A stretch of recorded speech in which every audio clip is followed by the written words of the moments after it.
성부와 성자와 성령의 이름으로 아멘. 예수님과 어머니 하나 되신 성심을 통해 신성하신 하느님 아버지의 피앗의 나라와 아버지를 완전히 빼어닮은 작은 태양의 나라에서 저희가 그 아버지께 마음에 드는 피앗의 자녀들이 되기를 갈망하며 이 기도를 천상천하의 아버지께서 창조하신 그 질서 가운데 가지런히 살아가는 모든 조물과 함께 아버지 대전 앞에 감사와 찬미와 humsun과 사랑과 존경을 드리며 그리고 마땅히 아버지께서만 다스리셔야 할 모든 권리와 그 아버지의 위대하신 권한을 다 되돌려드리며 이 기도를 봉헌드립니다. 사랑하는 예수님과 어머니, 오늘도 저희 사명과 그리고 대한민국과 미국을 하나 되신 성심을 통해 아버지 뜻에 봉헌드립니다. 예수님과 어머니, 저희 사명에 열심히 협력하고 하나 되어 아버지 뜻을 행하며 살아가는 모든 영혼의 영들, 그들의 모든 행위 앞에 예수님과 성모님의 발걸음이 앞서가시어 그들이 예수님과 성모님의 발걸음만을 따라가는 자녀들이 될 수 있도록 도와주시며 그들이 세상에서 행하는 모든 일 앞에 아버지의 신성이 앞서가시어 아버지 뜻을 행하는 훌륭한 자녀들이 되도록 축복하여 주시옵소서. 또한 혼탁한 망상과 오해와 부작용으로 가득한 이 마지막 시대에 그들을 세상의 모든 교묘하고 유려한 사탄 마귀로부터 보호하여 주시고 지켜주셔서 그들이 아버지 마음에 드는 그리고 아버지께 많은 사랑을 드릴 수 있는 자녀들이 되도록 축복해 주시옵소서. 오늘도 한결같이 한국과 미국을 하나 되신 성심을 통해 아버지 뜻에 봉헌드립니다. 사랑하는 아버지, 건국된 이래로 수십 년, 아니 어쩌면 그 이전에 태고 쪽에 태동할 때부터 드렸던 모든 배은망덕과 모욕과 역겨움의 죄악, 그리고 특별히 우상 숭배를 하여서 아버지께 끊임없이 수치와 모멸감을 드리고 있는 이 모든 가중되고 있는 죄악을 저희 사명이 행하는 보잘것없는 오행과 극기, 그 배상과 보속의 행위로 모두 아버지의 그 아프신 마음의 상처에 하나하나마다 입맞춤을 드립니다. 아버지, 너무 미흡하고 부족하오나 조금이나마 위로를 받으시옵소서. 그리고 이 나라가 아버지께 드렸던 사랑의 행위들만을 기억하여 주시고 저희 손조들이 순수한 마음으로 아버지께 드렸던 그 모든 순교자들의 사랑의 정신을 부디 너그러이 보아주셔서 이 나라에게 다시 한번 기회를 주시기를 간곡히 청드립니다. 예수님 어머니, 대한민국과 미국은 하느님의 뜻에 근거하여 건국이 되었던 그런 위대한 나라들이었습니다. 미국은 지금 열심히 회복되고 있고 이 나라는 바닥으로 곤두박질 치고 있습니다. 아버지께서 허락하신 모든 이 고통의 시간 동안 이 나라에 살아가는 5,200만 국민이 회개할 수 있는 기회를 주시고 이 시간을 통해 다시 사고방식과 정신과 마음을 재정비하여 아버지께 가까이 다가갈 수 있는 국민으로 매일 새로 태어날 수 있도록 그들의 사고방식의 심적인 질서로 혁명을 일으켜 주시기를 성모님께 간절히 청원드려 어머니께 이 나라에 살아가는 모든 국민을 작은 아기로 봉헌드립니다. 어머니의 태안에서 매일 새로 태어나서 역겨운 인간의 사고방식을 버리고 예수님과 성모님께서 행하셨던 수많은 아름다운 가치와 모범과 희생을 자신들의 사고방식의 근원으로 삼아 그 사고방식으로 되돌아갈 수 있는 백성들 되도록 축복해 주시며 현재 트럼프 대통령이 싸우고 있는 카발과 프리메이슨과 일루미나티와 적그리스도와 그리고 성모님께서 말씀하신 네 마리의 붉은 용, 북한과 중국과 러시아와 이란 이 모든 마귀를 재임 기간 동안에 완벽하게 다 털끝 하나 남기지 말고 작은 물방울 하나만큼의 작은 것도 허용하지 않고 모조리 다 그 사탄을 이 지구상에서 그를 도구로 아버지께서 쓸어버려 없애주시기를 그리고 이제 아버지께서 친히 모든 권한을 회복하시어 다스려 주시기를 갈망으로 청드립니다. 불쌍히 여기시어 자비를 베풀어 주시옵소서. 이 모든 기도 우리 주 예수 그리스도 이름으로 기도드리나이다. 아멘. 성부와 성자와 성령의 이름으로 아멘. 안녕하십니까. 하나님의 뜻성계의 피아수녀입니다. 오늘은 이제 신명기 22장을 학습할 차례가 되었는데요. 오늘의 내용은 어떤 것인지 여러분과 함께 본문을 좀 보고 본문을 통해서 아버지께서 다스리시는 신적 질서의 나라에 대해서 학습해 보도록 하겠습니다.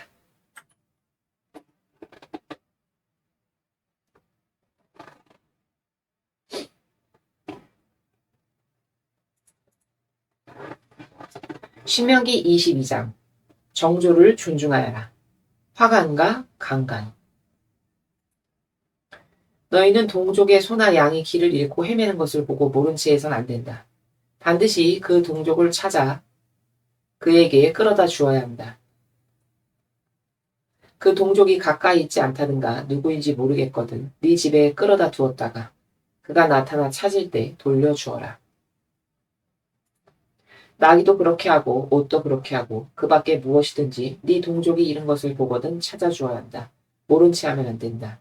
너희는 동족의 낙이나 소가 쓰러져 있는 것을 보고 모른 채 해도 안 된다. 반드시 동족을 도와 거들어 일으켜 주어야 한다.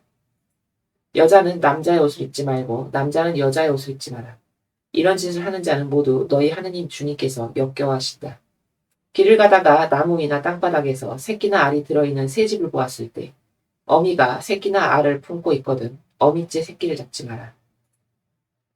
어미를 날려보내고 나서 새끼를 잡을 수는 있다. 그래야 너희가 잘되고 오래 살 것이다. 집을 새로 짓거든 옥상에 난간을 둘러라. 그러지 않았다가 사람이 떨어지면 너희 집이 그 피값을 치러야 할 것이다. 너희는 포도원에 다른 씨를 뿌리지 마라. 씨를 뿌려 거둔 곡식과 포도 소출이 모조리 손도 댈 수 없게 되리라. 소와 나귀를 한 멍에에 메워 밭을 갈지 마라. 털실과 모실을 섞어 짠 옷을 입지 마라. 네가 걸치는 옷자락 내 귀퉁이에는 술을 만들어 붙여야 한다. 정조를 존중하여라. 누가 아내를 맞아 한자리에 들고는 싫어져서 이 여자를 아내로 맞아 가까이 하고 보니 처녀가 아니다 하고 누명을 씌워 고발했을 경우에 그 여자의 부모는 그 여자가 처녀였다는 증거를 가지고 성문께로 나가 그 성읍의 장로들에게 제시해야 한다.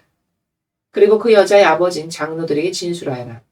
나는 나의 딸을 이 사람에게 아내로 주었는데 이 사람은 내 딸이 싫어졌다고 하여 이렇게 고발했습니다. 내 딸이 처녀가 아니었다는 것입니다. 여기에 내 딸이 처녀였다는 증거가 있습니다. 이렇게 말하고 딸의 자리옷을 그 성읍의 장로들 앞에 펴보여라. 그러면 성읍의 장로들은 그를 잡아 때리고 이스라엘의 처녀에게 누명을 씌운 대가로 벌금 100세겔을 여자의 아버지에게 물어주게 하여라. 그는 그 여자를 내보내지 못하고 평생 데리고 살아야 한다. 그런데 그 고발이 사실이어서 그 여자가 처녀였다는 것이 입증되지 않으면 그 여자를 아비의 집 문 앞에 끌어다 놓고 친정이 있는 성읍의 시민들이 돌로 쳐 죽일 것이다. 그는 제 아비의 집에 있을 때 몸을 더럽혀 이스라엘에서는 생각할 수 없는 짓을 저지른 것이다.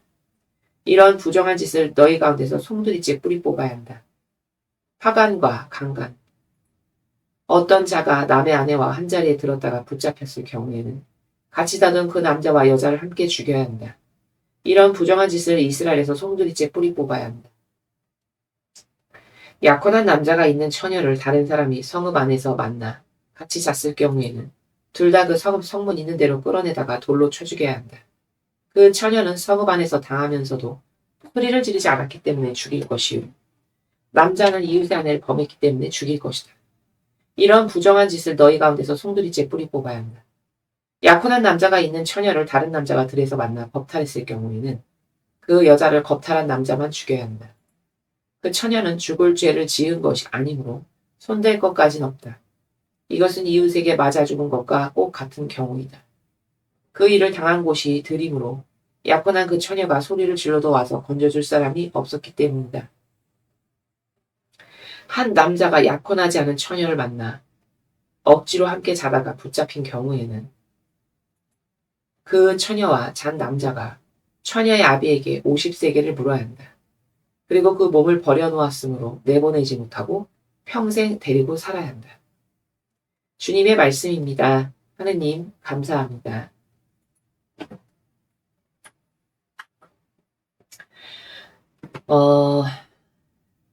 사실 우리가 지금 신명기를 공부를 하고 있습니다만 여러분이 이제 읽으셔서 다 아시겠지만 굉장히 상식적인 거죠. 그렇죠? 예. 뭐 심오하거나 막 어려워서 뭐 형이상학적 정신세계 고도적 차원의 나라를 논하는 것이 아니라 그냥 양심이 있고 정직성이 있다면은 지극히 이렇게 하느님이 하신 것과 똑같은 행위를 할 수밖에 없는 그게 아주 상식적인 것들입니다. 그렇죠? 그런데도 불구하고 이제 이런 거를 아버지께서 이런 진리를 통해서 우리들에게 전해주시는 이유는 굉장히 상식적이고 평범하고 정직성과 양심만 있다면 누구나 이렇게 할 수 있는 것들이지만 이런 기준을 딱 이렇게 정해놓지 않죠. 그러면 인간은 언제든지 타락할 수 있기 때문에, 왜냐하면 선과 악을 공존하면서 살아가는 존재들이기 때문에 진리라는 것을 알지 못하고 진리에 지배받는 사고방식을 본인이 수용하지 않잖아요. 그러면 얼마든지 마귀적인 행위를 합니다. 지금 우리가 살아가고 있는 이 세상과 마찬가지인 거죠. 그러니까 이렇게 완벽한 퍼펙트한 기준의 질서는 이거다 라고 정해 놓아야만 어떤 그런 송사들이 발생했을 때 봐라, 하나님의 법칙이 이렇고 아버지의 신적 질서는 이러하다, 너는 이 신적 질서에 반한다, 이렇게 해서 시시비비를 가릴 수 있고 분별을 할 수 있고, 그래서 다시 올바른 질서로 돌아갈 수 있는 어떤 명확한 근거가 있어야 하기 때문에 아버지께서 이렇게 일일이 작고 소상하고 별것 아닌데 이런 것까지도 말씀하시는구나 라고 어쩌면 생각할 수 있는 그런 것까지도 이렇게 진리를 통해서 우리들에게, 그리고 이 시대 사람들에게 전해주고 계시다. 이렇게 아버지의 의지를 좀 우리가 알면 됩니다. 오늘도 그렇고 지난 시간에도 그렇고 계속 하느님께서는 어떤 걸 인간에게 중요하다라고 포인트를 집어주시냐면 권리를 굉장히 중요하게 생각하세요. 오늘도 이제 제가 여러분에게 말씀을 드리겠습니다만, 똑같은 예를 들어 강간이나 화간 같은 걸 당했어도 이 여자가 소유권이 있는 여자냐 없느냐에 따라서 대우하시는 것이 달라요. 여러분이 느끼셨는지 모르겠습니다만, 이제 그건 뭐냐면 그 정도로 소유권, 어디에 속한 존재냐, 누구와 하나 된 존재냐, 이런 것에 따라서 그 어떤 도출되는 결과가 완전히 다르다는 것을 우리가 알아야 될 필요가 있습니다. 이제 우리가 지난 시간에도 먼저 간략하게 좀 배운 걸, 학습한 걸 복습을 하면, 먼저 지난 시간에 우리가 첫 번째 챕터에서는 살인범이 드러나지 않은 살인사건의 경우는 하느님이 어떻게 이런 것을 처리를 하시고 어떻게 하라라고 가르쳐 주시는가, 이런 것을 배웠는데요. 사람이 죽었는데 누가 죽였는지를 알 수 없어. 그냥 버려졌어, 틀에. 그런 경우에는 아버지께서 어떻게 하라라고 가르쳐 주셨냐면, 그 지금 살인사건이 일어난 그 지점에서 가장 가까운 성읍.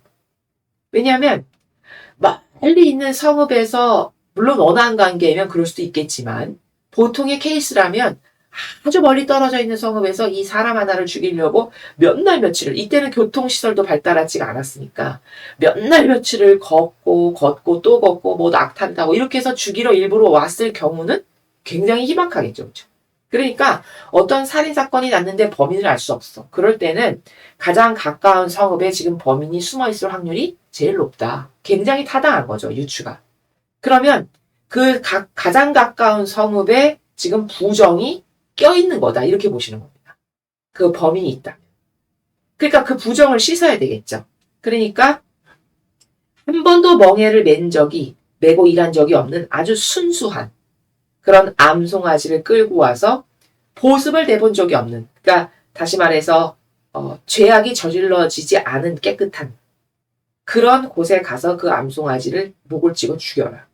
그렇게 해서 생명을 희생시킴으로써 희생제물이 다시 말하면 바쳐짐으로써 이 성읍이 벌받아야 할 죄악을 상쇄시켜서 갚는, 이렇게 해서 아버지는 이 죄악을 깨끗하게 씻는, 그 부정의 행위를 깨끗하게 씻는 것을 가르쳐 주시는 것을 우리가 확인을 했습니다. 그 다음 두 번째 챕터에서는 전쟁에서 어떤 여자를 사로잡았어. 근데 그 여자를 아내로 맞아들였을 때, 그럴 때 어떻게 해야 되는가? 그 여자가 이 타지에 와서 이제 이 잘 알지 못하는 남자의 아내가 돼서 살아가야 되니까 이 여인의 입장에서는 마음이 불안하고, 그렇죠? 어떤 측면에서는 억울함을 가질 수도 있고 그럴 수 있잖아요. 그러니까 그 여인의 어떤 억울함이라던가 마음의 불안이라든가 이런 걸 먼저 좀 달래줘야 하니까 머리를 밀고 손톱을 깎고 잡혀올 때 입었던 옷을 다 벗게 하고 한 달 동안 이 집에, 새로 자신이 들어온 집에 머무르면서 본인의 고향에 계시는 부모님을 생각하면서 복을 하게 함으로써 이 여인의 어떤 억울함이나 분노 같은 것도 없애주고 그렇게 깨끗하고 정결하게 해야 될 것을 함으로써 한자리에 들어도 부정한 것을 이 집안에 끌어들이지 않게끔 방지하는 이런 것을 우리가 또 확인을 합니다. 지난 시간에 이런 것에 대해서 배웠고요. 그 다음에 이제 마다들의 상속권. 이때는 이제 이 풍습이, 이스라엘의 풍습이 어떤 남자가 여러 명의 아내를 거느려고 살았던 것을 우리가 성경을 통해서도 보지 않아요. 그렇죠? 그러다 보니까 인간적이니까 이 사람들이 어떤 여자는 더 마음에 들고 같은 부인이지만 저 여자는 좀 별로고 이런 게 있을 수 있겠죠. 충분히. 그런데 마다들을 낳아준 여자가 미움을 받는 아내야. 별로 썩 탐탁치 않고 마음에 안 들어. 그렇다고 해서 마다들에게 상속을 해야 되는데 내 마음에 들지 않는 여자가 낳은 자식이라고 해서 그걸 바꿔가지고 마음에 드는 여자가 낳은 자식을 마다들로 앉히고 얘를 내치는 너는 이런 것을 절대 하면 안 된다. 이렇게 말씀하십니다. 너가 설령 마음에 들지 않고 미움받는 아내라 하더라도 그 여인이 난 마다들의 권리를 너는 인정해줘야 된다. 이렇게 말씀하시는 것을 또 우리가 하나 배웠고요. 그 다음에 이제 마지막 챕터는 말을 듣지 않는 자식이 있을 때 부모가 어떻게 해야 하는가. 여러 번 타이르고 이렇게 해야 된다 하는데도 듣지 않고 부모의 말을 소위 씹어버리고 무시하고 깔보고 자기 멋대로 살아. 그러면 어떻게 하라고 아버지께서 말씀하시죠? 성읍에 장로들이 있는 곳으로 네 아들을 데리고 가라. 그래서 호소해라. 장로들에게. 옛날에는 이제 이 시대는 장로나 사제가 이런 내용에 대해서 판결을 하고 재판을 하는 역할을 했기 때문에 쉽게 말하면 지금으로 하면 고을에 무슨 원로들쯤 되는 거죠. 그런 원로들이 지혜와 슬기가 있고 하느님의 다스림에 의해서 판결을 해줄 거다라고 하는 이런 믿음 그런 것에 근거해서 이들에게 가서 이제 재판을 받는 거죠, 소위. 그러면 이제 장로들이 다 들어보고 얘는 안 되겠다 하면은 어떻게 하라고 가르쳐 주십니까? 굉장히 강력합니다. 온 시민이 달려들어서 돌로 쳐 죽여라. 그 말 안 듣는 자식. 이렇게 판결을 하십니다. 그래서 온 이스라엘이 그 광경을 보고 두려워서 다시는 그런 일이 너희 고장에서 일어나지 않게끔 해라. 이렇게 말씀을 하세요. 자, 우리가 이제 이런 내용에 대해서 지난 시간에 학습을 했습니다. 그러면 먼저 앞에 전쟁에서 데리고 온 어떤 여인이라든가 혹은 누가 죽었는데 누가 죽였는지 모르는 살인사건 같은 그 케이스를 보면 정한 것과 부정한 것을 가리는 걸 굉장히 중요하게 생각하시죠. 그렇죠? 그러니까 아직 범인이 잡히지 않았는데 잡힐 가능성이 요원해. 그럼 가장 가까이 있는 성읍, 거기에 범인이 있을 확률이 높은데 그럼 그 부정을 끌어안고 살아가는 게 되잖아요. 그 성읍이. 그러니까 그 부정을 끌어안고 살았다가는 하느님께 은총도 못 받고 저주만 받을 확률이 높으니까 그 부정한 걸 깨끗이 씻어라. 이렇게 부정한 것을 가리고 정한 것이 되게끔 하는 것을 굉장히 중요하게 생각하신다는 걸 우리가 알 수 있죠. 그 전쟁에서 전리품으로 같이 온 여성의 케이스도 마찬가지잖아요. 한 달 동안 고글하게 해주고 가져온 옷도 벗게 하고 손톱 깎고 머리도 다리게. 그게 그 부정의 기운을 끌고 내 집안에 들어왔을 경우에 내 집안에 이 여인으로 인해서 나쁜 어떤 영향력이 끼침으로써 하느님으로부터 복을 받지 못하게 하는 이런 것을 가릴 줄 알게 하는 것을 지난 시간뿐만 아니라 번번이 말씀하십니다. 그렇죠?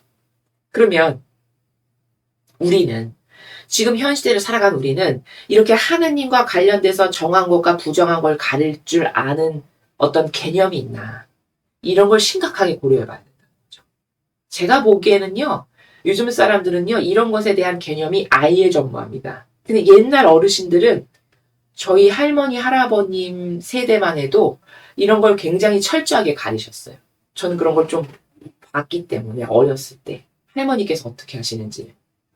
그러면 옛날 어르신들은 진리도 안 배웠지만 그게 그냥 아버지가 주시는 은총으로 그 순응하는 그 본능에 아버지가 심어주시는 지혜와 슬기의 은총으로 아시는 거죠. 터득하고. 그게 중요하다는 거예요. 근데 요즘 사람은 많이 배웠네, 대학 나왔네, 대학원을 나왔네, 박사를 땄네 하지만 이렇게 하느님과의 이게 굉장히 긴밀한 관계성에서 중요한 거거든요. 여러분, 부정을 내가 끌고 있어. 끌고 안고 있어. 그럼 하느님과의 관계성이 올바른 관계성이 될까요? 그렇게 될 수가 없습니다. 그러니까 은총과 축복하고도 자꾸 멀어지게 되는 거예요.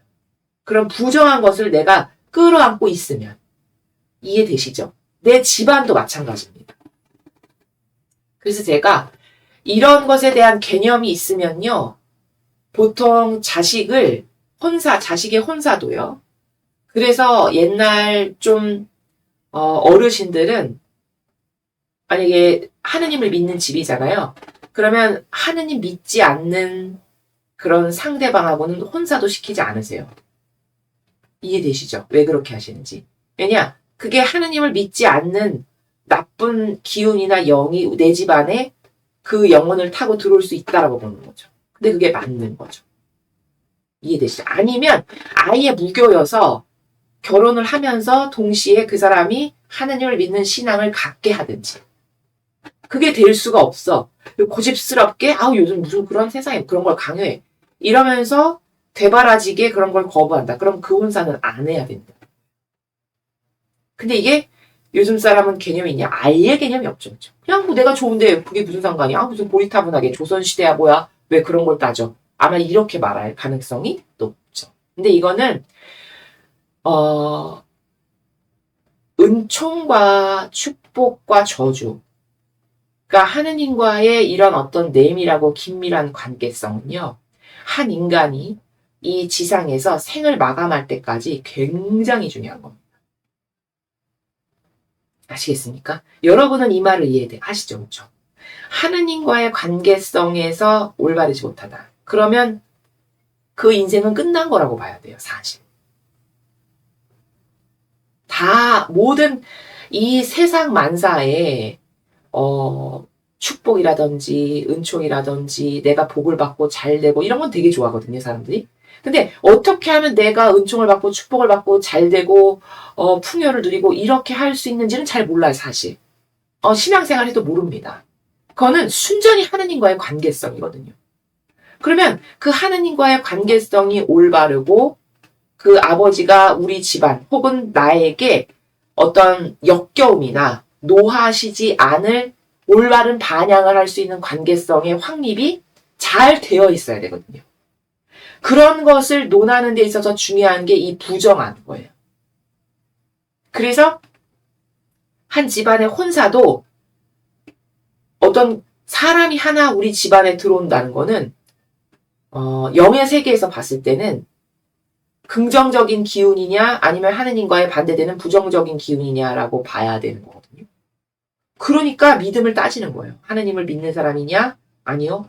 그러면 무교냐? 예. 그러면 너가 설득하고 이렇게 납득하게 이해를 하면 하느님을 믿을 가능성은 있어 보이니? 예. 그래. 그러면 잘 만나봐라. 옛날 어르신들은 이렇게 하셨거든요. 근데 지금 그런 걸 다 고리타분하고 되게 막 구태의연한? 아주 시대에 뒤떨어진, 낡은 이런 것으로 여기는 것은 다 사탄이 하느님과의 올바른 관계성을 맺지 못하게끔 인간의 교묘한 그 감성의 나라에서 교란을 시키는 이런 작용이다라는 겁니다. 그래서 여러분이 이런 정한 것과 부정한 것을 가리는 건 왜 중요하냐면 하느님과의 관계성 때문이다. 순전히. 아버지께서 우리 집안을, 나를 혹은 내 자식을, 내 후손들을 축복하실 수 있는 집안이 돼야 되고 그런 자식이 돼야 되고 그런 내가 돼야 돼요. 그러려면 하느님과의 관계성이 올바라야 하는데 거기 사탄이 좋아할 만한 걸 내가 끌어안고 있거나 그런 기운을 가지고 있다. 그럼 하느님이 축복하고 싶으셔도 못한다는 겁니다. 이거 굉장히 중요한 거예요. 그래서 정한 것과 부정한 것을 이렇게 가리는 걸 끊임없이 성경을 통해서 아버지는 가르치시는 겁니다. 이해되시죠? 그 다음에 이제 권리 문제인데 지난 시간에 배운 것 중에서 굉장히 강력했던 건 뭐냐면 말 안 듣는 자식. 부모를 거부하고 거절하고 부모가 이렇게 타이르고 좋게 좋게 말해도 듣지 않는 자식. 그건 어떻게 합니까? 장로들 앞에 끌고 가. 그래서 부모가 그 장로들 앞에서 고발해. 내 자식은 이게 우리 아들인데 맨날 부모 말에 거역만 하고 애만 타게 하고 전혀 듣지 않고 방탕하고 술만 마시고 하나도 이 부모를 존중하는 걸 하지 않습니다. 이렇게 고발해라. 그러면 그걸 듣고 장로들이 너는 안 되겠다. 그러면 온 시민이 달려들어서 돌로 쳐 죽여라. 이렇게 말씀하네요. 자, 여러분 왜 하느님은 이런 것에 이렇게 강력하실까? 권리를 중요하게 생각하시기 때문이에요. 그럼 이런 케이스에 자식을 왜 돌로 쳐 죽이라는 거냐면 부모를 부모로서 인정 안 한다는 거 아닙니까? 그런 반향을 하고 그런 행태를 한다는 건. 그쵸? 아, 부모야. 그럼 부모의 권리를 인정해라 이거예요. 그쵸? 부모의 권리를 인정하지 않아. 필요 없어. 너 그냥 사탄이구나. 죽여버리는. 이런 것을 여기뿐만 아니라 우리가 이미 앞에 뭐 레이기라든가 다른 기타 등등 탈축이라든가 거기서 모세가 그 백성을 다스릴 때 하나님의 법을 가지고 와서 다스리는 걸 보면 이런 것에 대해서 굉장히 강력하시죠. 그건 뭐냐면 그 정도로 권리를 존중해야 되고 그 권리를 존중하는 그 질서이기 때문이에요. 제가 누누이 말씀드리지만 신적인 나라는 다 질서 정연합니다. 그러니까 사고방식 안에 질서가 가지런하지 않은 사람은 그 나라에 못 갑니다. 아시겠습니까? 그걸 이 지상에서부터 그 질서를 따르고 살아가는 게 아예 자연스러운, 물 흐르듯이 자연스러운 사고방식이 돼야 돼요, 내가. 그래야만 내가 천상나라에 가기에 타당하고 합당해지는 거지, 그 나라는 여기 세계보다 더 퍼펙트한 질서로 가득한데, 아, 이 지상에서 내가 질서도 따르지 않고 권리도 존중하지 않고 살았는데 어떻게 그 나라에 간단 말입니까? 그렇죠? 그 다음에 또 여기서 봐야 되는 건 뭐냐면, 자, 부모와 자식 간의 권리도 이렇게 하느님께서 존중을 해야 된다라고 하고 중요하게 여기셨어. 그러면 하느님을 하느님으로서 권리를 인정하고 존중하지 않는 건 어떻게 해야 될까요?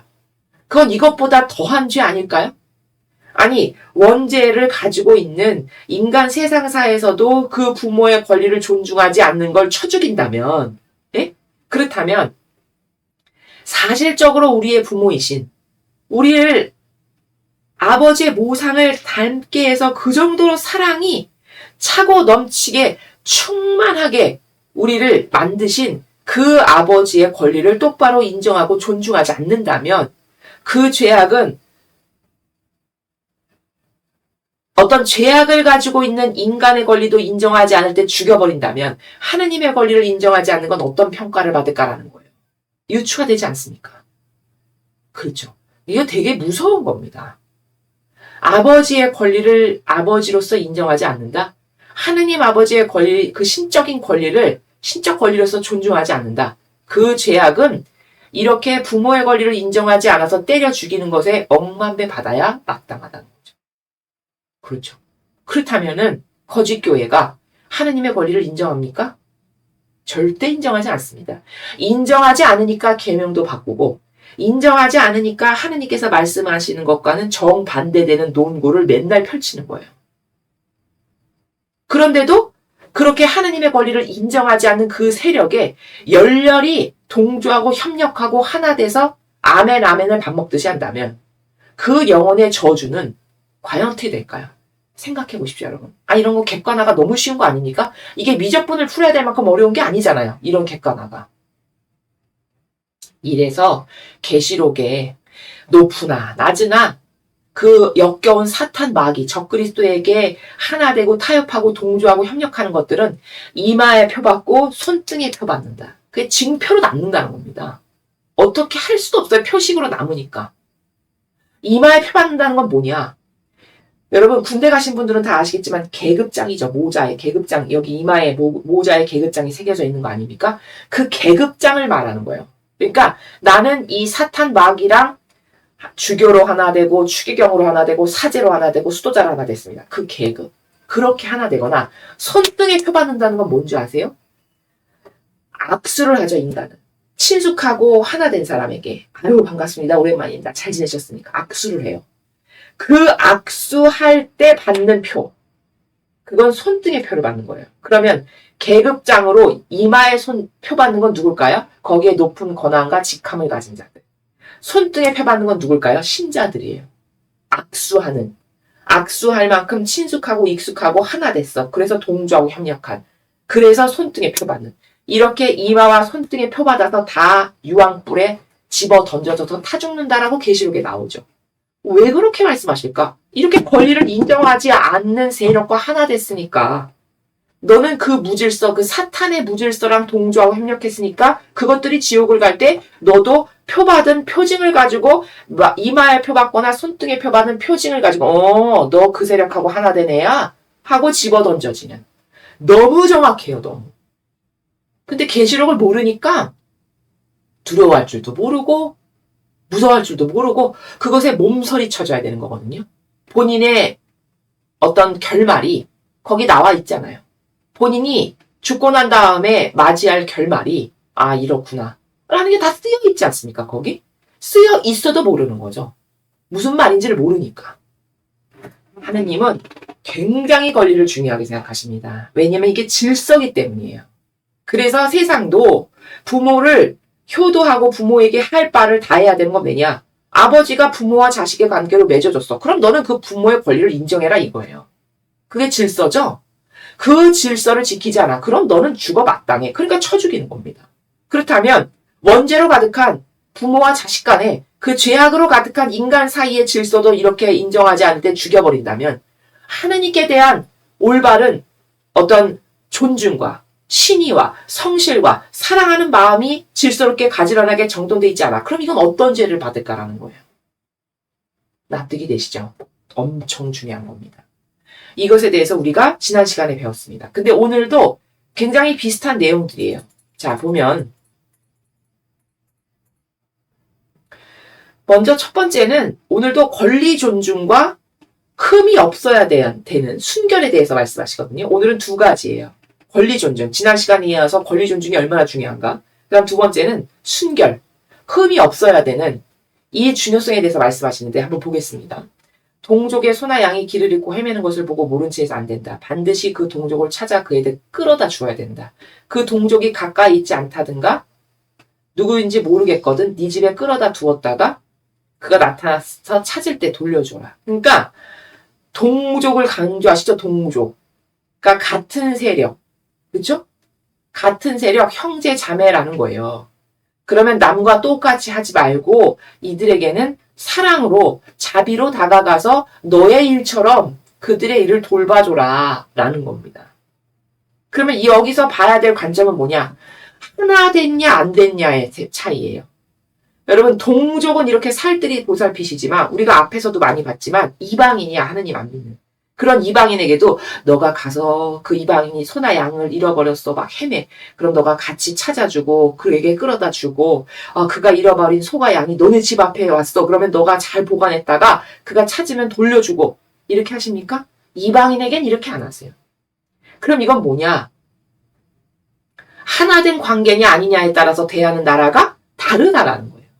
동족은 나랑 하나 된 관계라는 거예요. 나의 형제 자매 피부치처럼. 그러니까 남의 일이 아니고 네 일로 받아들여라. 너랑 하나 된 관계니까. 그러니까 이 사람의 안타까운 사정을 네 사정으로 여겨서 같이 도와주고 자비를 베풀고 너 그렇게 대해라. 이 말이죠.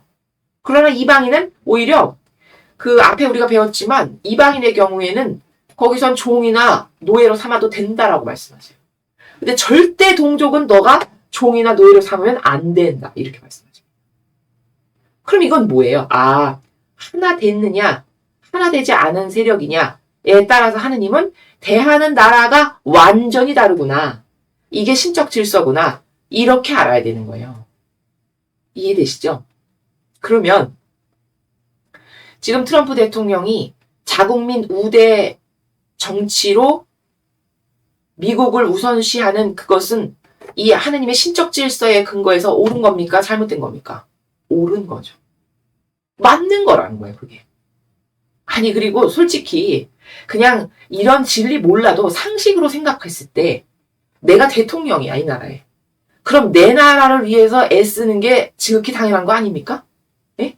내 나라가 부국 강경해지고 잘 살고 잘 먹고 내 나라의 백성들이 어디 나가서도 뿔리지 않고 뻣뻣하게 얼굴 들고 어깨 피고 다닐 수 있게끔 국격을 끌어올리는 게 내가 대통령이라면 그거 당연한 거 아니에요? 그쵸? 그런 걸 하지 않아. 오히려 나라를 추락시키고 국격을 떨어뜨리고 망가뜨리고 경제적으로 못 살게 하고 이런 걸 하고 있어. 그럼 야 저거는 사탄 마귀구나. 이렇게 봐야죠. 상식 아닙니까 상식. 그쵸? 근데 이 나라의 언론인이라는 사람들은 그 무슨 논평가? 내가 그걸 보고 기가 막혀가지고 마치 트럼프 대통령을 무슨 고약한 노인네, 아주 독재자, 아주 자기밖에 모르는 이런 식으로 표현해서 말을 하던데, 아니 입장을 바꿔서 그럼 내가 대한민국의 대통령이라면 나도 밖에 나가서 내 나라가 우선시돼야 되고 내 나라에 살아가는 국민이 가장 잘 먹고 잘 살고 어디 가서도 손해 안 보게끔 해야 되는 게 당연한 거 아니에요? 그걸 그 사람이 하고 있는데 그게 왜 지탄을 받아야 됩니까? 그게 상식 아닙니까, 상식. 근데 그런 걸 듣고 있는 이 국민의 수준도 너무 비참한 거예요. 그걸 듣고 거기다 댓글을 다는 수준하며 맞다라고 동조를 하질 않나. 아니 얼마나 지력이 떨어지면 그 지경일까. 여기 하느님은 동족은 이렇게 잘 돌보라는 거예요. 네 일로 여겨서 같이 찾아주고 같이 끌어다 주고 찾아가지고 네 집 앞에 있으면 네가 보관해 놨다가 그 사람이 오면 돌려주고 네 일처럼 받아들여라 그 말이죠. 그럼 지금 이 원리를 똑바로 안다면 트럼프 대통령이 하고 있는 건 다 제대로 잘하고 있는 거잖아요. 미국 입장에서는 환영할 일이지. 당연히 그 나라의 백성이면 당연히 좋아할 일이죠. 그쵸? 그게 왜 지탄을 받아야 될 일이에요? 그런 이상한 말을 하는 걸 공격하고 당신이 잘못된 거라고 거기 촌철살인으로 써줘야 되는데 그런 걸 논할 지력이 안 돼. 이 나라의 백성은 보니까. 얼마나 비참합니까? 얼마나 지력이 바닥을 치면. 그쵸? 우파 국민들만 불쌍한 거예요, 사실. 이런 비참한 시대에 모든 손해를 감수해야 되는 우파 국민들만 불쌍한 거죠. 그러나 여러분, 용기를 내십시오. 이게 영원히 절대 지속되지 않습니다.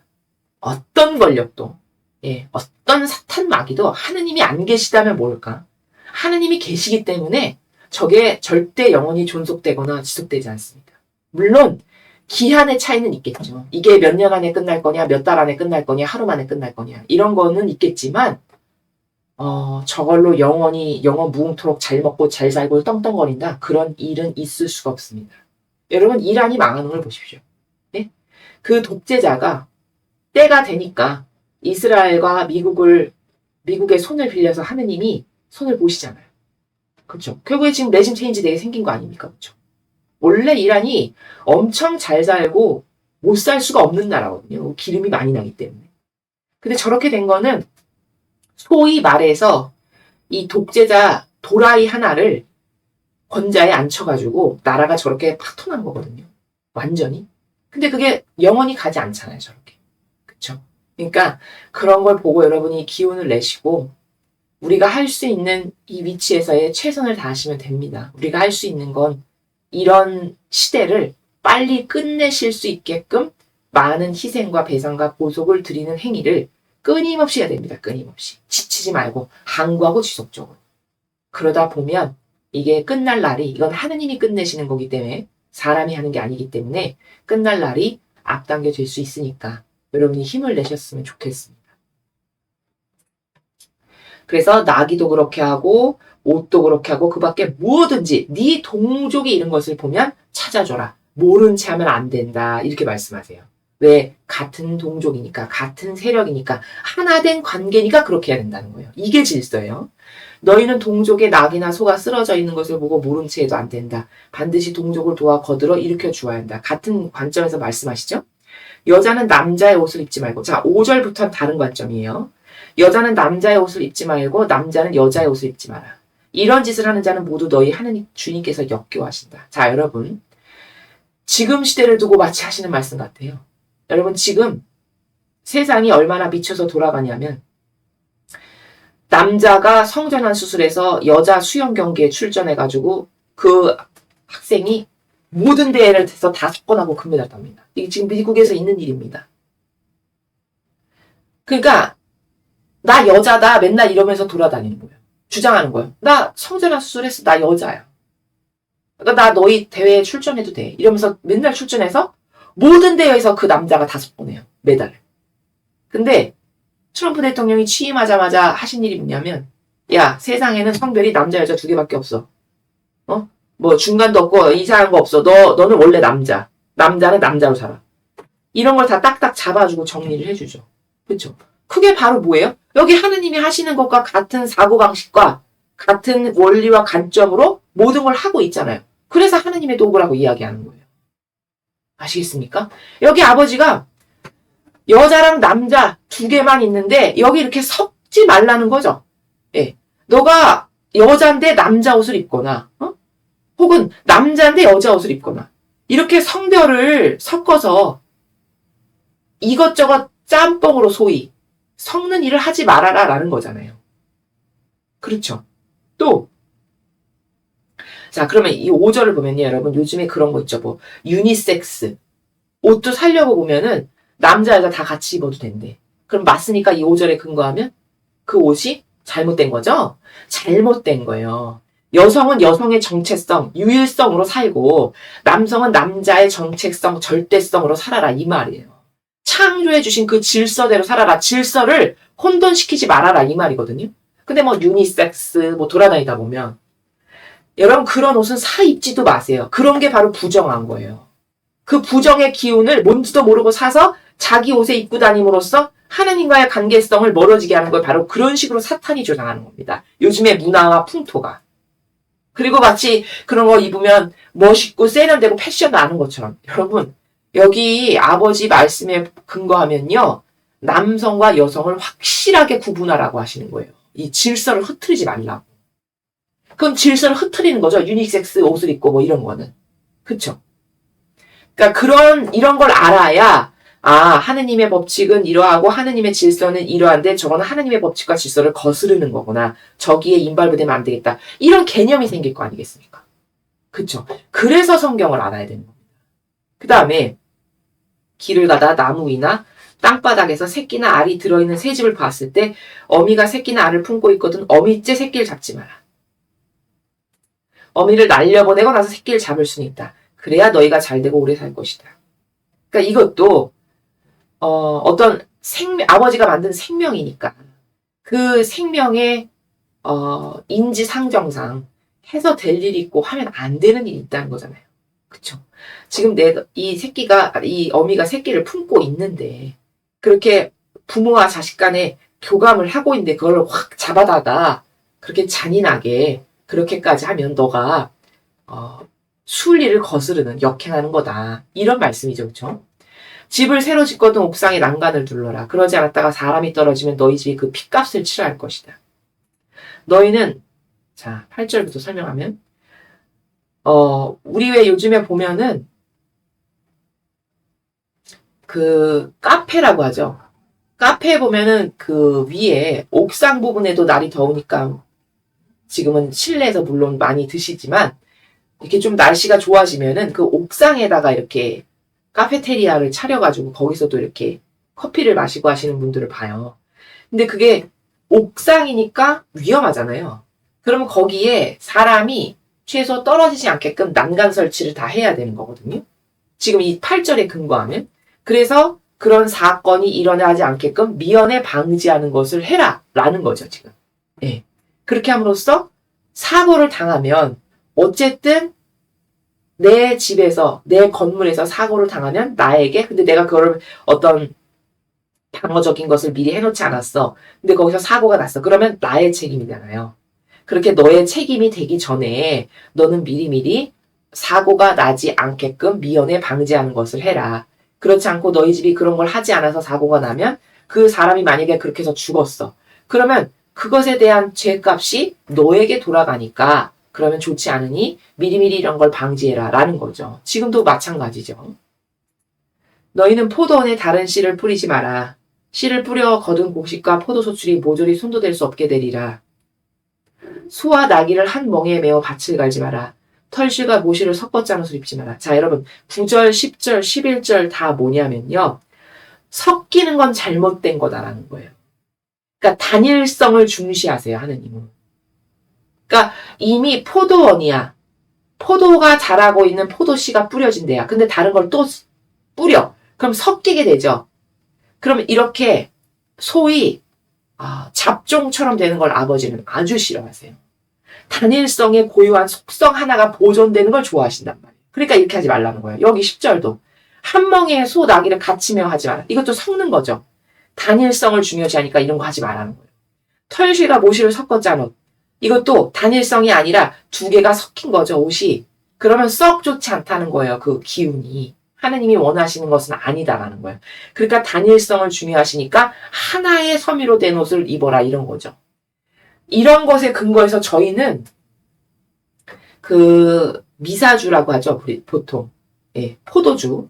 이제 그거를 떨어지기 전에 미리미리 이렇게 준비를 하는데 저희는 그 포도주를 살 때도 단일 품종의 포도로 재배된 포도주만 사요. 이런 것에 근거해서.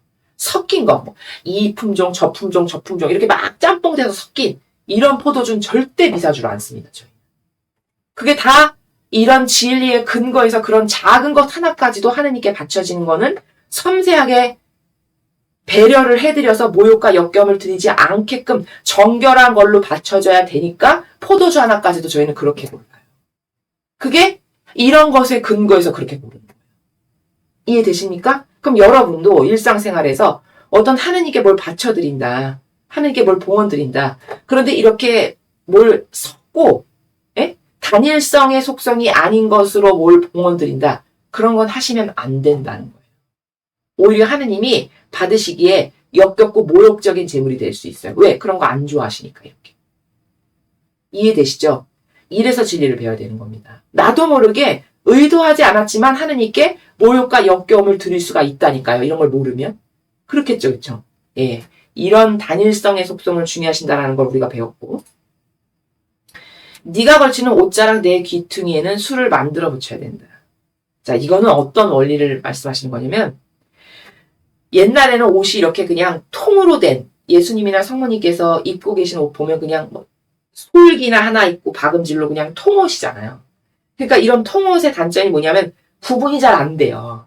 위아래나 어떤 딱딱 각이 져야 될 이런 것이 없어요. 그렇죠? 그러다 보니까 이렇게 내 귀퉁이에 술을 만들어 붙이라는 건 위아래를 구분하고 형상을 이루는 어떤 상징성의 기초를 딱딱 구분해라. 좀 포인트를 잡아라. 하는 의미로 내 귀퉁이에 술을 붙여라. 라고 하신다는 걸 우리가 알 수 있습니다. 그러니까 아버지는 이렇게 흐리멍텅 이렇게 구분이 잘 되지 않는 흐리멍텅한 이런 거를 썩 좋아하시지 않는다는 거를 이런 걸 통해서도 알 수 있어요. 그러니까 내 귀퉁이에 구분이라도 딱딱 가게끔 술을 좀 이렇게 달아서 형상의 구분이 가는 그런 기초를 이루는 상징성을 좀 부여해라. 라는 요런 걸 하느님이 좋아하시는구나 라는 걸 우리가 이런 걸 배울 때 딱딱 포인트를 잡아야죠. 그 다음에 정조를 존중해라. 자, 이제부터 정조에 대해서 나오는데 누가 아내를 맞아 한 자리에 들고는 싫어져서 이 여자를 아내로 맞아 가까이 하고 보니 처녀가 아니다.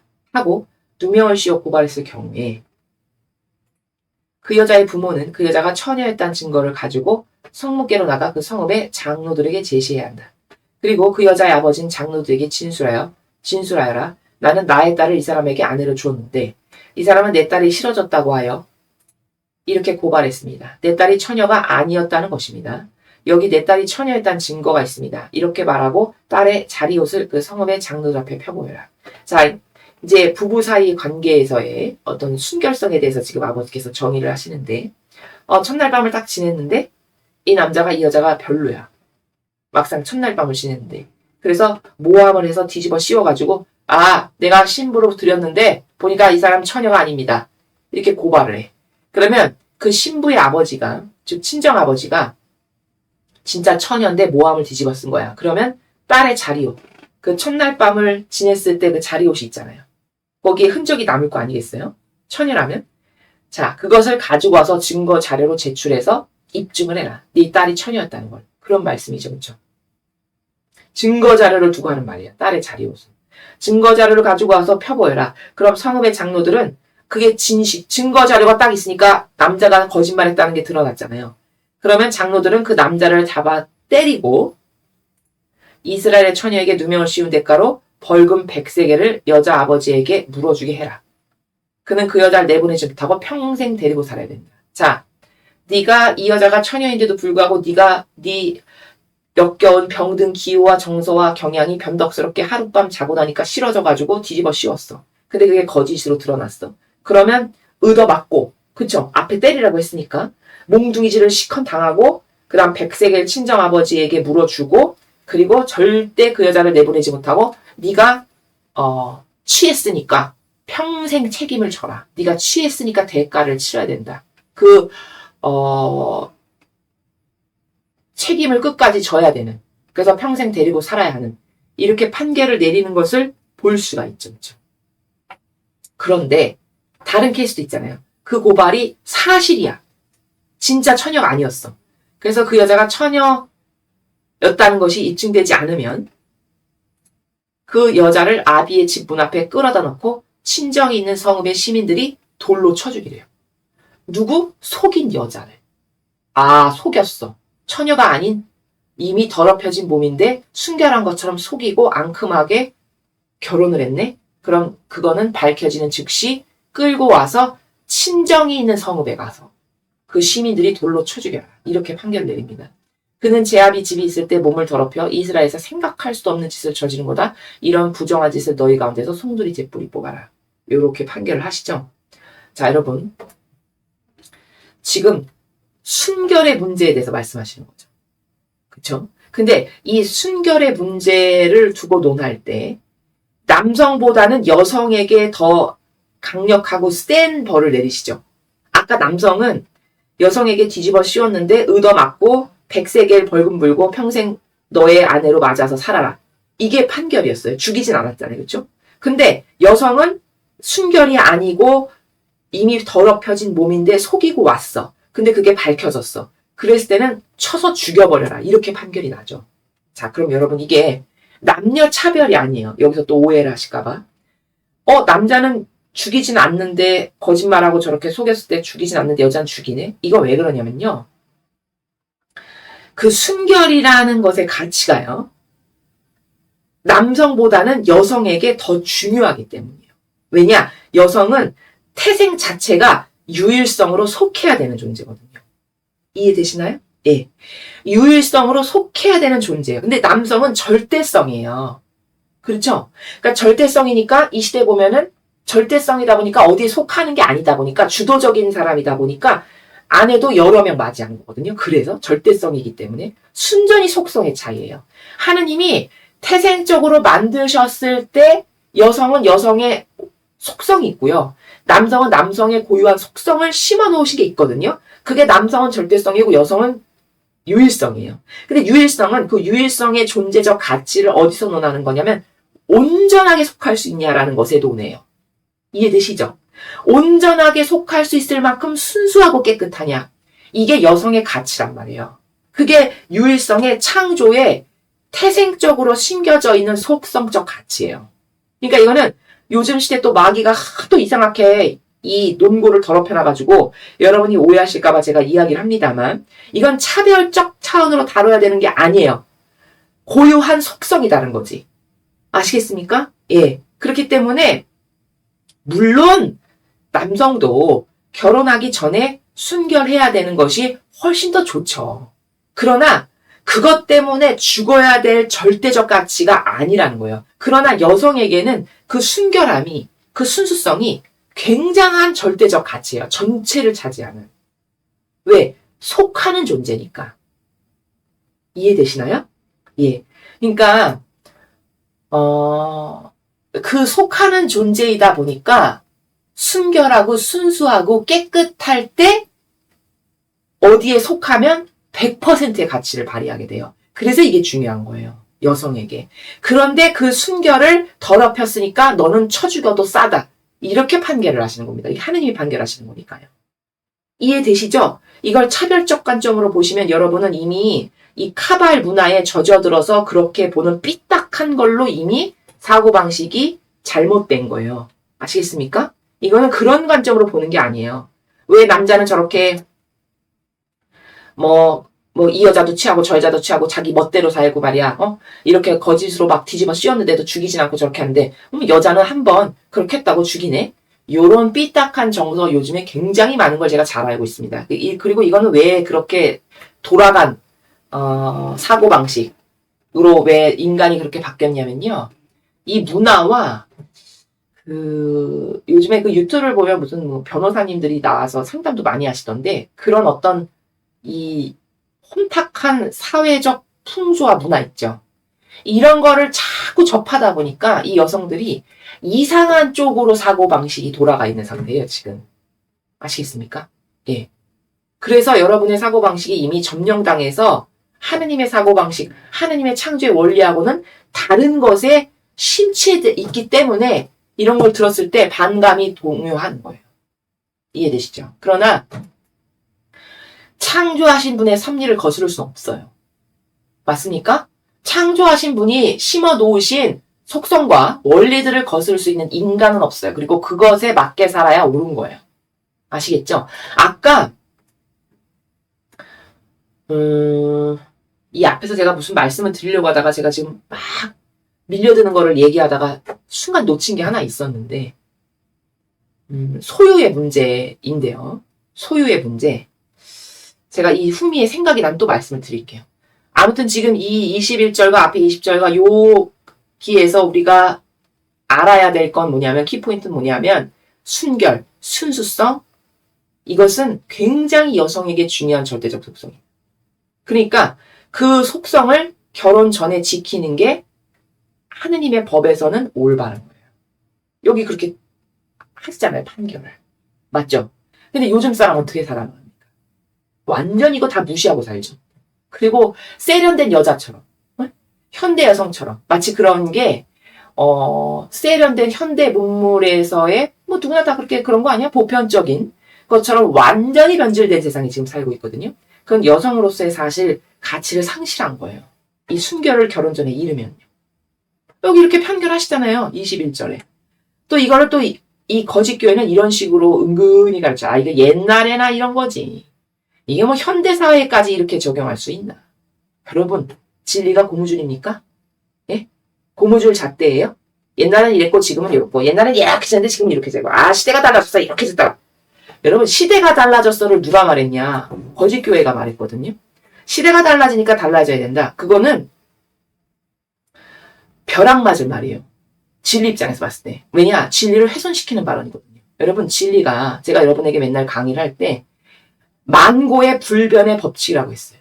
불변이란 단어를 모르나요? 불변, 변하지 않는다니까요.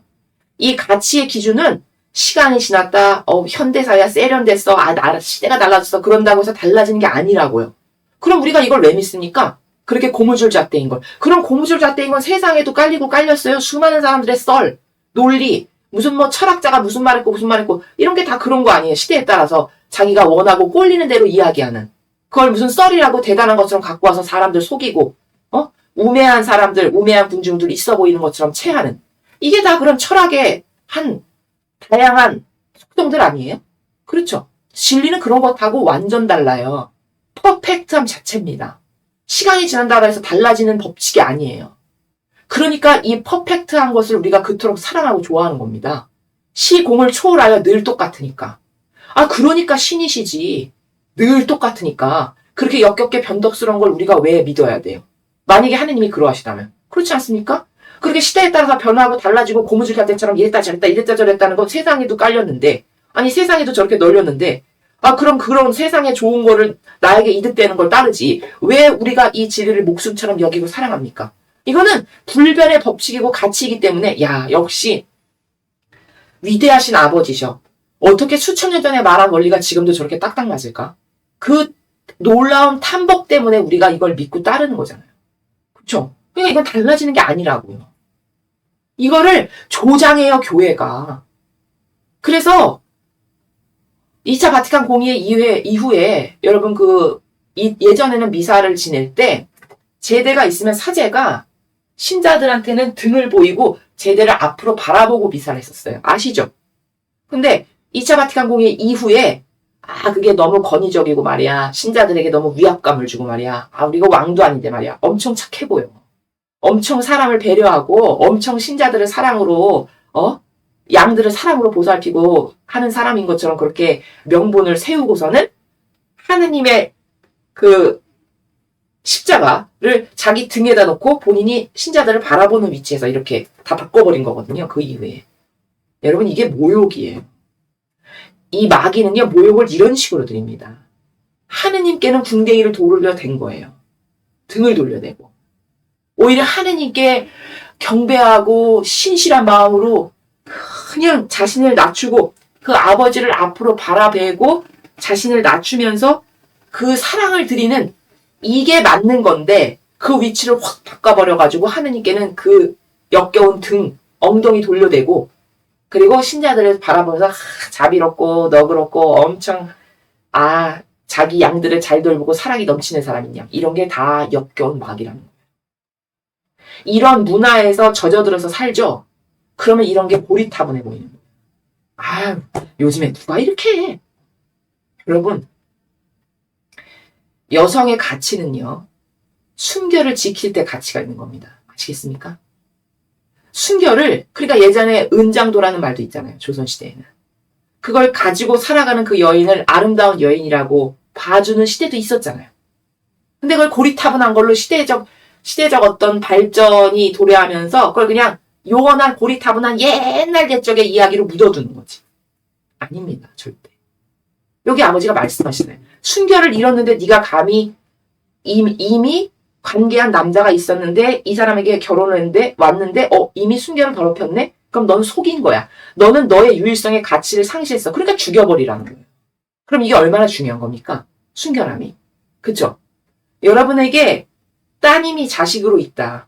반드시 이런 걸 가르치셔야 돼요. 그 영혼이 하느님으로부터 복받고 싶은 영혼이 되게 하시려면. 아시겠습니까? 반드시 가르치셔야 됩니다. 여성에게는요. 이 온전한 유일성이다. 이 속성이 그 여성의 가치를 빛내는 굉장히 중요한 첫 번째 가는 덕목이에요. 왜냐? 자, 제가 더 조금 상세하게 설명을 할게요. 물건에 비유하면 물론 안 되지만 여러분의 이해를 돕기 위해서 제가 설명을 합니다. 여러분이 어떤 물건을 하나 아주 숙고하고 심사숙고하고 그냥 생각하고 또 생각하고 또 생각해서 거금을 들여서 그 물건을 샀어. 여러분이 근데 그 물건이 평소에 너무 갖고 싶었던 거고 너무 나에게 꼭 필요한 건데 벼르고 별러서 산 거예요. 아무튼. 그래서 샀어. 그래서 내가 이제 소유하게 됐어요. 그럼 매일 닦고 그냥 먼지가 앉을세라 귀하게 여기면서 쓰다듬고 닦고 이렇게 하겠죠. 그 물건을 그렇게 좋아했다면. 그렇게 해서 구입을 했다면. 근데 며칠 후에 그게 남이 쓰던 중고라는 걸 알게 됐어. 그럼 여러분 마음이 어떠세요? 기분 완전 나쁘죠. 게다가 많은 값을 치르고 샀다면 더더욱 기분이 나쁘겠죠. 이거 남의 손 탄 거고 남이 쓰던 중고를 내가 그런 줄도 모르고 이렇게 거금에 비싼 돈을 들여서 산 거야? 이런 생각 들면서 확 기분이 다운되겠죠. 물건에 비유하면 안 되겠지만 마치 그런 것과 같은 거예요. 여성의 순결함이라는 거는. 아시겠습니까? 근데 그게 이해가 가잖아요. 내가 어떤 물건을 소중하게 생각하고 매우 갖고 싶어서 아주 심사숙고해서 심혈을 기울여서 몇 날 며칠 동안 몇 달에 걸쳐서 돈을 모아가지고 그걸 샀는데 만약에 그게 진짜 새 것이나 올바른 것이 아니다라고 생각했을 때는 확 식상해져 버리면서 기분이 확 나빠질 거 아니에요. 누구나. 그러면 마치 그런 것과 같은 가치를 여성은 유일성이기 때문에 아버지께서 부여하셨고 그런 가치를 소중하게 여길 줄 알아야 그래서 진짜 사랑하는 사람을 딱 만나서 그 사람에게만 본인의 순결성을 딱 보일 때 그때 그 여성의 가치가 빛을 발하는 거고 그럴 때 그 절대성도 그 여성을 소중하게 여기겠죠. 저 여자는 나를 만나기 위해서 지금까지 이렇게 오랜 시간을 걸쳐서 자기의 가치를 소중하게 여길 줄 알고 그걸 지킬 줄 아는 훌륭한 여성이구나 하면서 그 여성을 굉장히 소중하게 여기면서 더 사랑의 마음이 커지겠죠. 이런 관계성이기 때문인 거예요. 하느님이 이런 관계성으로 만드셨다고요, 여성.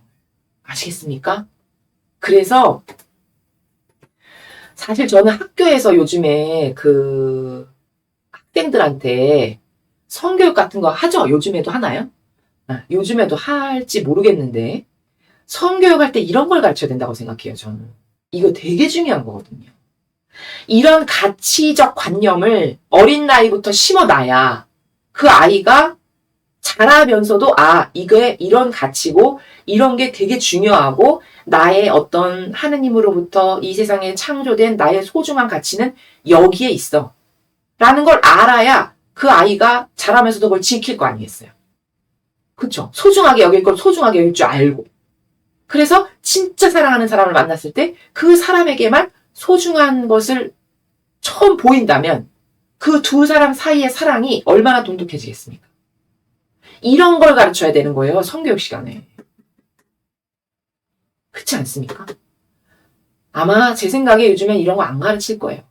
워낙에 학교가 다 썩어서 이미 전교조가 다 차지했고 문란한 것이 하나도 이상하지가 않은 시대가 돼서 참 이 시대는 어린 학생들이 특히 여성들이 자기의 가치를 소중하게 여기고 보호할 줄 아는 그런 어떤 가치관을 올바르게 심어줄 수 있는 데가 없다는 게 너무 한탄스럽고 개탄스러운 일이고요. 제가 이 말을 이렇게 자세하게 하는 거는 여러분의 자녀들 중에 따님이 있으시다면 그 딸들에게 반드시 이런 걸 가르치셔야 된다는 거예요.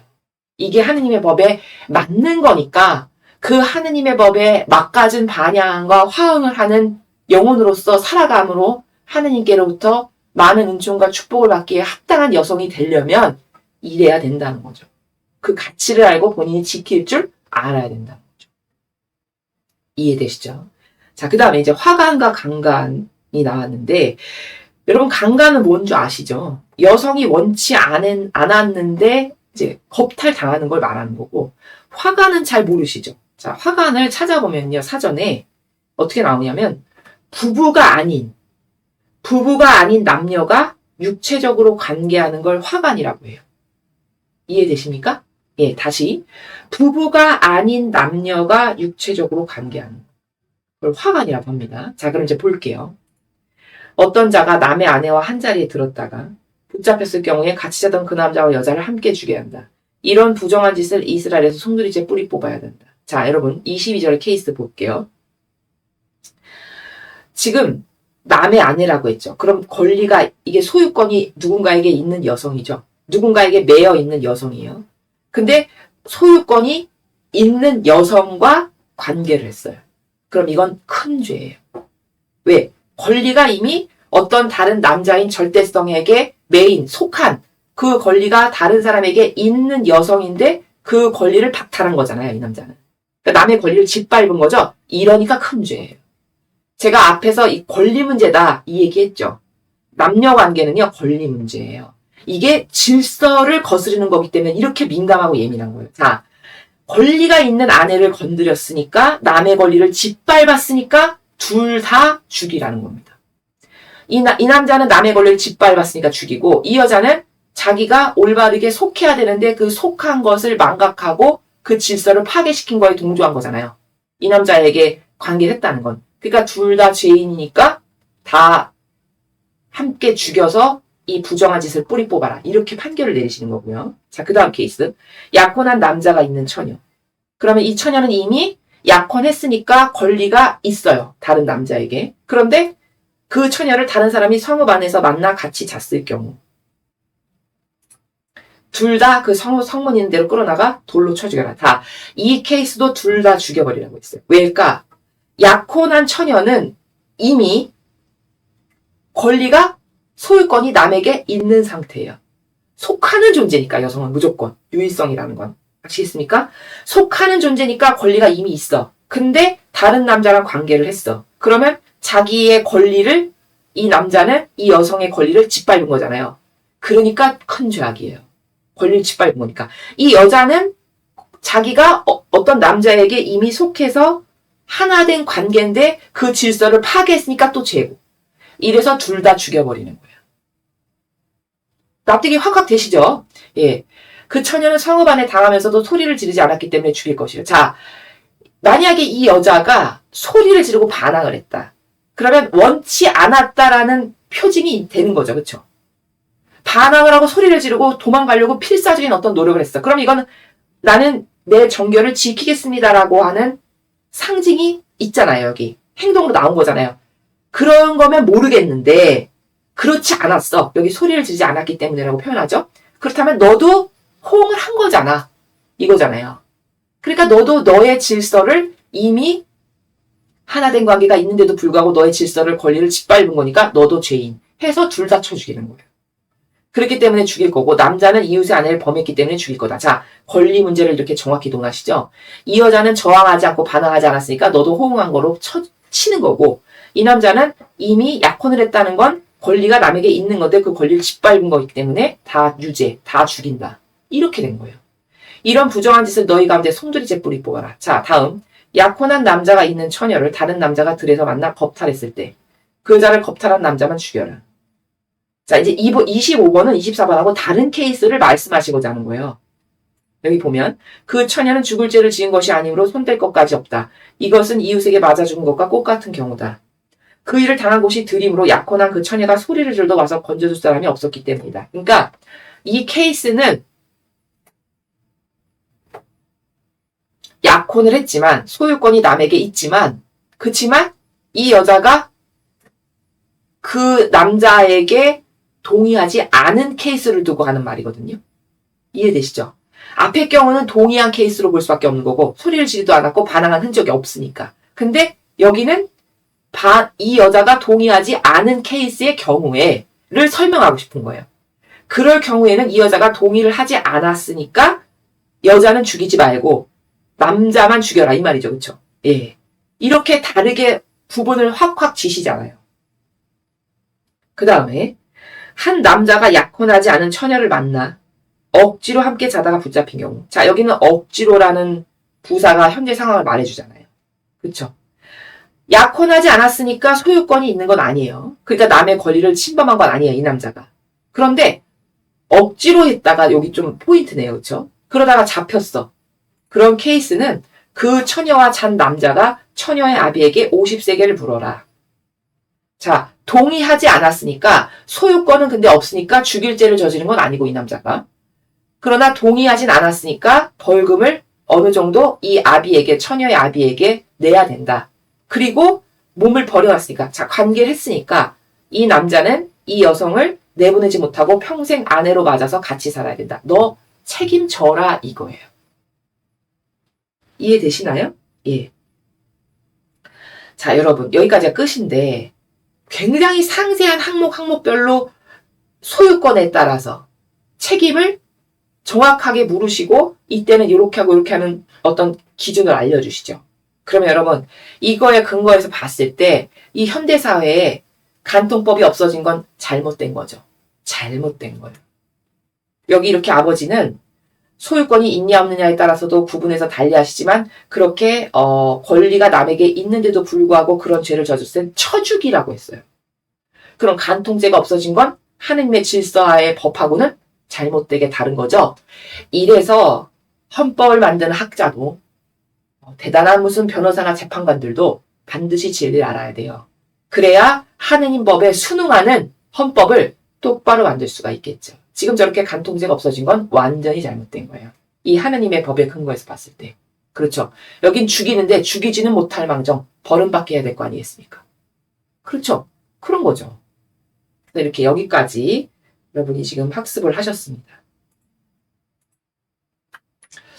오늘의 내용이 뭐 그렇게 막 어렵고 심오하고 그런 건 아닌데 앞에 서두에서 제가 말씀드렸다시피 굉장히 세밀하게 하나하나 따져주심으로써 하느님께서 여성에게 순결이 왜 중요한가? 정결이 왜 중요한가? 그건 여성이 만들어졌을 때 태고적에 하느님께서 창조하셨을 때 유일성으로 만드셨기 때문이에요. 유일성은 그 존재적 가치가 누군가에게 속해서 하나 될 때 빛을 발해요. 완벽하게 속해서 하나 될 때 빛을 발해요. 그러면 그 완벽하게 속해서 하나 되려면 완벽하게 속하기 전까지 그 자기가 가지고 있는 고유한 속성을 잘 지키고 보존해서 사랑하는 사람이 생겼을 때 그 사람에게 완벽하게 속할 수 있는 전제 조건이 마련돼야 돼요. 그래서 순결이 여성에게는 굉장히 중요한 거예요. 이해되시죠? 이런 관점. 그 다음에 권리의 문제. 아까 남녀 간의 미묘하고 디테일한 것도 다 권리를 따져서 이럴 땐 죽여버려야 되고 이건 권리를 침범한 건 아니니까 벌금 물고 네가 아내로 맞이하고 이런 식으로 다 달라지죠. 그럼 이건 뭐냐? 권리를 굉장히 중요하게 여기신다는 거예요. 하느님 아버지께서. 왜? 그게 질서기 때문에. 질서의 기본이기 때문에. 근데 천상의 나라는 질서 자체이기 때문에 이런 권리 하나하나를 존중할 줄 모르죠? 그럼 천상의 나라에 갈 수가 없다니까요. 그러니까 여러분이 이런 권리의 문제, 그 다음에 순결의 문제 같은 것들을 오늘 배우신 것을 특히 여러분의 자녀들이 있으시면 아들, 딸 모두에게 이런 것이 왜 중요하고 하느님의 법에서 이렇게 질서 정연해야 하고 그래야만 하느님께로부터 축복과 은총을 받기에 합당한 정결한 영혼들이 된다. 그러니까 너희가 이런 걸 지킬 줄 알아야 된다라고 여러분이 교육을 하셔야 돼요. 지금은 교육을 하는 데가 없습니다. 학교도 안 하고요. 교회 더더욱 안 해요. 아시겠죠? 그리고 문화는 온통 역겹고 불결한 것들만 맨날 영화에 드라마에 아주 본물 터지듯이 나오잖아요. 그럼 맨날 그걸 보고 살아가는 학생들이 뭘 배우겠습니까? 예? 어떤 관념을 사고방식 안에 갖고 살아가겠어요? 이게 다 부정한 것으로부터 막아야 되기 때문에 아까 정한 것과 부정한 것을 하나님은 또 굉장히 중요하게 여기신다라고 말씀드렸죠. 이게 정한 것과 부정한 것의 관계성하고도 무관하지가 않죠. 그렇죠? 이런 걸 분별할 줄 아는 건 정한 것, 부정한 것을 가를 줄 아는 거예요. 또 한편. 그러니까 이런 모든 것이 내가 하느님과의 올바른 관계성을 맺고 살아가는데 중요한 거기 때문에 여러분들께서 주변의 자녀들이라든가 혹은 누구 친한 사람들에게 잘 전하셔서 그들 모두가 하느님 보시기에 올바른 그 자기 고유의 속성을 잘 지키고 소중한 걸 소중하게 여길 줄 아는 영혼들이 될 수 있게끔 여러분이 주변에 많이 전하시고 알려주셨으면 좋겠습니다. 이상으로 신명기 22장 해설 강의를 마치겠습니다. 감사합니다.